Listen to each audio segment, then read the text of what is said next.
සුබ දවසක් හැම දිනාටම. අද සෙනසුරාදා අපි ඉඩමට ආවා. අද නම් දවස හොඳයි, වහින්නේ නැහැ. මේ ඉඩම ගත්තාම ගොඩක් කාලයක් කැලෑවට ගිහිල්ලා තිබුණ ඉඩමක් අවුරුදු 10ක් විතර. එතකොට අපි මේ ඉඩම පාවිච්චි කරේ නැති නිසා කිසිම දෙයකට අපි කල්පනා කරා මේකේ මොකද කරන්නේ කියලා. මොකද මේකේ ඉදිකිරීමක් කරගන්නත් බැහැ. ලොකු බෑවුම් සහිත ඉඩමක්. එතකොට මේක වගාවකට තමයි සුදුසු. හැබැයි මේ පැත්තේ ප්‍රචලිත වෙලා තියෙන වගාව තමයි තේ වගාව.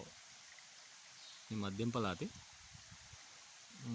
එතකොට අපි තීරණය කරා මේක ඊට වඩා වෙනස් දෙයකට යොමු වෙන්න. ඊට පස්සේ අපි මේක කුරුඳු වගා කරන්න තමයි දැන් සූදානම් කරගෙන ඉන්නේ. මේක ඇත්තටම කුරුඳු දැන් අපි ඊටවල තියෙන්නේ. මොකද අපි ඒක තෝරගත්තේ ඕගලන්ටත් පුළුවන් YouTube එකේම සර්ච් කරලා බලපුවාම ගොඩක් වීඩියෝස් තියෙනවා. ගොඩක් දුරට නඩත්තුව ගොඩක් දුරට අඩුයි කියලා අපිට තේරුණා. ඒ වගේම සතුන්ගෙන් එතකොට දිලීරහානි වගේ දේවල් ගොඩක් අඩුයි. ඊට අමතරව සෑහෙන කාලයක් අස්සන්න ගන්න පුළුවන් මේ වගාවේ. මම හිතන්නේ අවුරුදු 40ක් 50ක් විතර අස්සන්න ගන්න පුළුවන්. ඒ වගේම අඩු පිරිවැයකින් මේක අපිට කරන්නත් පුළුවන්. රජයේ ආධාරات දෙනවා. අන්න ඒක නිසා අපි තීරණය කරා මේක කුරුඳු හිටවන්න. දැන් අපි බලමු ඉස්සරහට ගිහිල්ලා කුරුඳු අපි හිටවලා තියෙන්නේ. ඉස්සරහට ගිහිල්ලා අපි බලමු.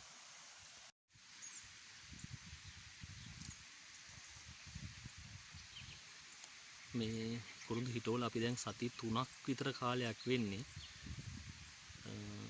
ඇත්තටම කුරුඳු දැන් දළු දාලා හැදෙන්න පටන් අරන් තිනවා. දැක්කම හරි සන්තෝසයි. ඕකට පේනවා ඇති.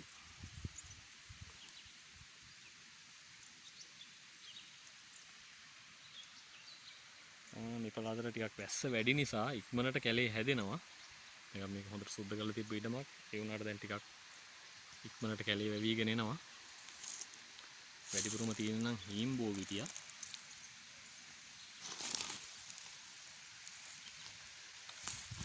තව පැලක් ගාවට කියලා බලමු. දැන් පැල දළු දාලා හැදීගෙන එන්නේ. තව මාසෙකින් විතර වගේ කාලෙකින් අපි මේකට පෝර දානවා. කොහොමද අවුරුදු 2කමාරක් ඇතුළත අස්සන්න ගන්න බලාපොරොත්තු වෙනවා. මම හිතන්නේ අපේ එම් එකට යන්න පුළුවන් මේ අපිට අවුරුදු 2කමාරකින් වගේ කාලෙකින්.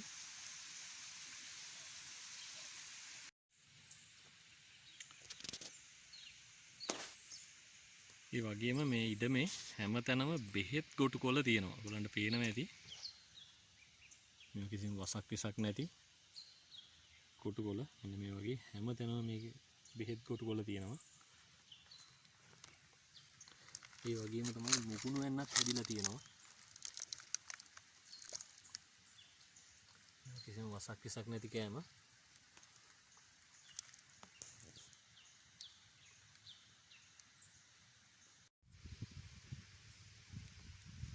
මේ තියෙන්නේ මුලින්ම හිටවපු පැල.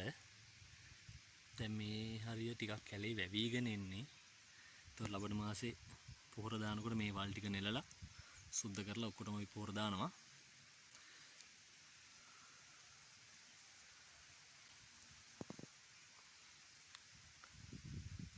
කොටුකොල් ටික උත් කලව ගත්තා.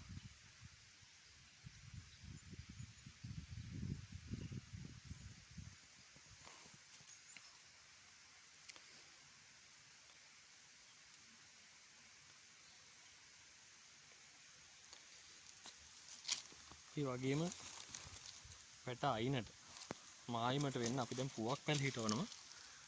ඒකත් හොඳ ආයෝජනයක්.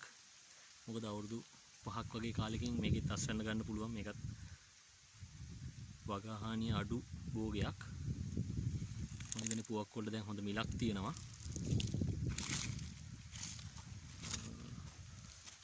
පුවක් පැල වලට ආධාර හම්බ වෙනවා. ඒ වගේම හම්බම් පුවක්, රට පුවක්, දේශීය පුවක් කියන වර්ග තුනම වගා කරන්න පුළුවන්. මේ වර්ග තුනටම හොඳ ඉල්ලුමක් තියෙනවා. ඔයගොල්ලන්ට පේනවා ඇති.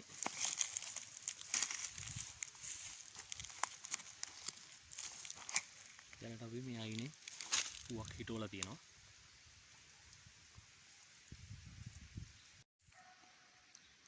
පුවක් පැල දැන් ඉඩ මේ තැන් තැන් වලට අපි අරන් ගිහිල්ලා තියෙන්නේ. මේ දවස්වල පුවක් පැල ටික හිටවන ගමන් තියෙන්නේ. මේකත් එක්ක ඇත්තට මේ පැත්තේ ප්‍රචලිත වෙලා තියෙන වගාව තමයි මේ තියෙන්නේ. තේ වගාව. හරි ලස්සනට සස්ත්‍රීකව ඇවිල්ලා තියෙනවා.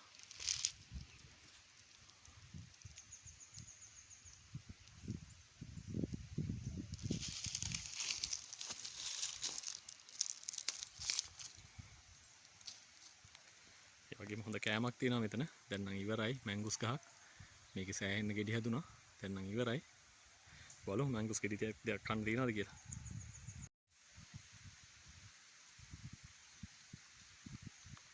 දැනට තැන් තැන් වල ඉතුරු වුණ ගෙඩි කීපයක් තමයි තියෙන්නේ. මේකේ සෑහෙන්න හැදුනා.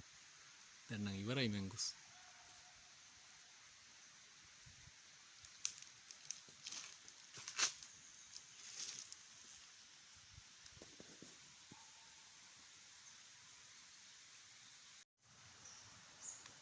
මැංගුස් ගෙඩි උත් කඩාගත්තා. පොඩි ගෙඩියක් හැබැයි තියෙන්නේ.